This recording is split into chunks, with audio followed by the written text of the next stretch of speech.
মহরত অনুষ্ঠানে কেক কাটা পর্বে এবং আপনাদের সকলের উপস্থিতি আমাদের প্রাণিত করছে।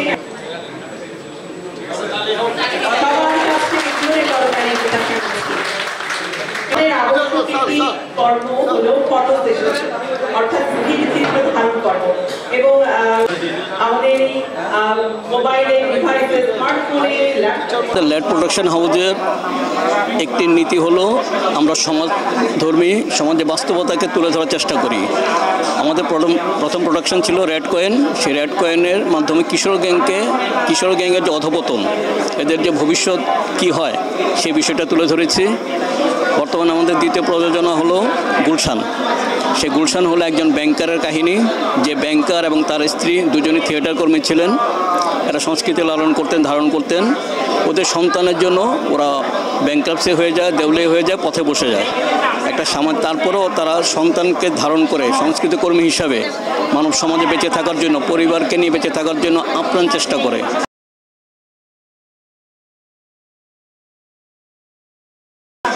আর যেহেতু উনি একজন ব্যাংকার ছিলেন এবং সংস্কৃতি কর্মী ছিলেন, তাই উনি কোনো অবস্থাতেই এই সিনেমার যে মূল চরিত্র, তিনি কোনো অবস্থাতে দুর্নীতির সাথে নিজেকে বা নিজের ছেলেকে সম্পৃক্ত হতে দেন নাই। নিজে বাড়ি ভিটা ছেড়ে পথে বসেছেন। এটা একটি সামাজিক মেসেজ, এটি সমাজের জন্য একটি দৃষ্টান্তমূলক মেসেজ এটি দেখবেন। আর এই সামাজিক আন্দোলন, সামাজিক মেসেজটি আমরা সবার মধ্যে গুলশান সিনেমার মাধ্যমে ছড়িয়ে দিব। আর গুলশান সিনেমা 42টি স্পটে শুটিং হবে, সবগুলো স্পট চিটাগাংয়ে। আশাবাদী যে ঢাকার সাথে এবং ক্যালকাটার সাথে কম্পিটিশনে এই সিনেমাটা আমরা নিয়ে আসতে পারবো, কারণ এখানে কিছু গান আছে, গানগুলি হৃদয় স্পর্শ করবে। একটি আঞ্চলিক গানও আছে, বিয়ের গান আছে, হৃদয় স্পর্শ করবে। আর চিটাগাংয়ে যেহেতু আমাদের কোনো স্টুডিও নেই, আমরা এফডিসির মতো কোনো স্টুডিও নেই, আমরা আমাদের বিভিন্ন স্টুডিওতে মানে আউটারে শুটিং করে আমরা বহির্দৃশ্যায়নগুলি আমাদের করতে হচ্ছে। এগুলোতে একটু খরচের ব্যাপার আছে, প্লাস কিছু আছে আপনার কী বলে, যারা অভিনেতা অভিনেত্রী কলাকুশলী ওদের কষ্টটা খুব বেশি হয় না। আমাদের সিনেমাটা আমরা 2 ঘন্টার মধ্যে রাখার চেষ্টা করেছি, কারণ এখন 2 ঘন্টার উপরে কেউ মানে সিনেমা দেখতে চান না। আপনার বোম্বে সিনেমা দেখবেন, হলিউডে দেখেন, সমস্ত সিনেমা, দক্ষিণের সিনেমা হোক, 2 ঘন্টা বেশি কেউ দেখে না। আমরা 2 ঘন্টার মধ্যে রাখবো। আসলে সংস্কৃতির একটা জায়গায় যেখানে দাঁড়িয়ে আছি আমরা একবারে কনফিউজড, বিশেষ করে আমরা যারা গার্ডিয়ান বা যে একটা ক্রান্তিকাল যে চলছে, যে আমাদের সিনেমা হলগুলো যখন সমাজের এমন একটা শ্রেণীর সাথে দখলে চলে গেছে, সেখানে কিন্তু একটা যারা শিক্ষিত মার্জিত আজকে যারা আমরা এখানে আছি, দেখবেন যে আপনারা অনেক সিনেমা হলে গিয়ে সিনেমা কিন্তু দেখতে পারবেন না আজকে, সেটা একটা জায়গায় দখলে চলে গেছে। সেই পরিবর্তনটা কিন্তু হঠাৎ করে বাংলাদেশে চলে আসে। কেন এটা আসবে? এটা একটা সাংস্কৃতিক আগ্রাসনের কাছ থেকে, কারণ আমরা সেখানে একটা খোরাকটা দিতে পারি না, যে আমাদের যে যুব সমাজ, আমাদের যে স্টুডেন্টরা আছে, যারা আমাদের দর্শকরা আছে, তাদের যে চাহিদা, আমাদের চাহিদা, সেই জায়গাটা আমরা পূরণ করতে পারি। আমার একটাই অনুরোধ থাকবে যে আমরা যতই গ্লোবাল চিন্তা করি না কেন, but local issues is better. আমার চোখে আমার দেশকে বুঝতে হবে, আমার চোখে আমার কালচারকে বুঝতে হবে, আমার দৃষ্টিভঙ্গি থেকে আমার কালচারকে বুঝতে হবে। আপনি যদি চট্টগ্রামকে রিপ্রেজেন্ট করতে চান, চট্টগ্রাম তো কালচারের অনেক রিচ, কিন্তু সেই কালচারকে আপনি ওয়েস্টার্ন কালচার দিয়ে জমাতে পারবেন না, কারণ এখানে কিছু মানুষের চাহিদার সাথে অন্য দেশের অঞ্চলের মানুষের চাহিদার মধ্যে কিন্তু পার্থক্য আছে। বিদেশি সংস্কৃতি বা বিদেশি মাধ্যমগুলো আমাদেরকে খুব বেশি টানে। কেন টানে? সংস্কৃতি আর অপসংস্কৃতির মধ্যে পার্থক্যটা কি? আমার কাছে একটা পার্থক্য, যেটা আমি আমার বাবা মা এবং আমার সন্তানকে নিয়ে যে জিনিস দেখতে পাবো, সেটাই আমার সংস্কৃতি। আর যেটা আমি দেখতে পারি না বা আমার কাছে অস্বস্তি বোধ হয়, যে এই ফিল্মটা, এই স্ক্রিপ্টটা দেখলে আমার বাচ্চা বা আমার বাবা মা আমার সামনে একটু অস্বস্তি ফিল করবে বা আমি অস্বস্তি ফিল করবো, সেটাই অপসংস্কৃতি। আমাদের সংস্কৃতির জগৎটাকে এমনভাবে উপস্থাপন করবো, যেটাকে আমি বলেছিলাম যে আমার বাবা মা বা আমার সন্তানকে নিয়ে আমি যদি দেখতে পারি, সেটাই হবে আমাদের জন্য সবচেয়ে কাঙ্ক্ষিত। যদি চট্টগ্রামকেই তুলে ধরতে চান, এই জায়গাটাকেই, এখানকার কিন্তু অনেক লোকজীবনের অনেক উপাদান আছে। মানুষ আপনাকে নিয়ে যাবে কেন্দ্রে, মানুষ আপনাকে ঢাকায় না পৃথিবীর কেন্দ্রে নিয়ে যাবে আপনাকে। এবং চলচ্চিত্রে সবসময় কথা বলতে হয় এমনটা না, চলচ্চিত্রের নির্বাক ছবি আমরা জানি নির্বাক যুগের, সেখানে কমিউনিকেশনের বিষয় হচ্ছে যে অভিনয়, বিষয়বস্তু, মাইনের কথা বলেছে একজন। তো সুতরাং চলচ্চিত্রের কাহিনীর চেয়ে বড় কথা হচ্ছে যে অভিনয়েও কিন্তু কাহিনীটা উঠে আসে, লোকজীবনের কাহিনীও উঠে আসে। এখানে অনেক লোকজীবনের বিষয় আছে, উপাদান আছে, সেটা আপনারা খুঁজে বের করবেন। আমি এই মহরত অনুষ্ঠানের সাফল্য কামনা করছি। গুলশান একটি ভালো চলচ্চিত্র হবে।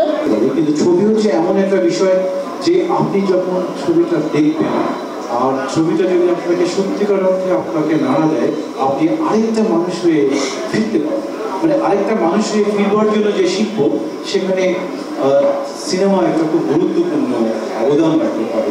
যে যেই মূল্যবোধগুলো আমরা সমাজে চর্চা করতে চাই, যে সমাজে আমরা আমাদের যে প্রগতিশীলতা চর্চা করতে চাই, সেই চর্চাকে বেগবান করতে হলে সিনেমাকে আপনাকে খুব প্রায়োরিটি দিয়ে সামনে আনা উচিত বলে আমি মনে করি। এই সংস্কৃতির দিক দিয়ে চট্টগ্রাম ছিল অনেক এগিয়ে, কিন্তু আমরা এখন পিছিয়ে আছি বলে মনে হয়।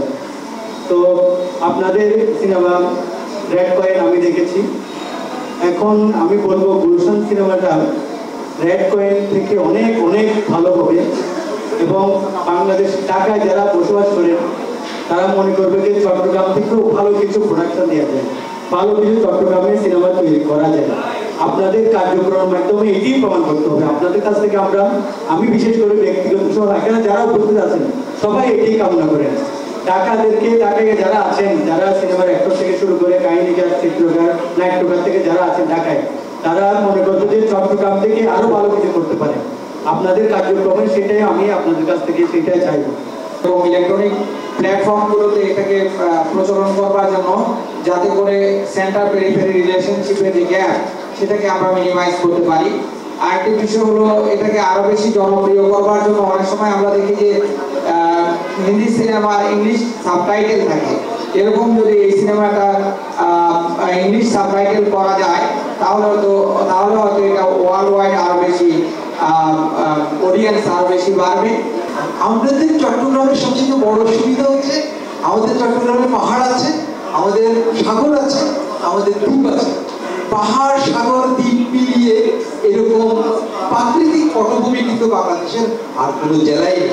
অতএব চট্টগ্রামে যদি মুভি নির্মাণ করা হয়, তৈরি করা হয়, তাইলে সেটি যত বেশি সুবিধা পাবে, অন্য জায়গায় হয়তো তত সুবিধা পাবে না।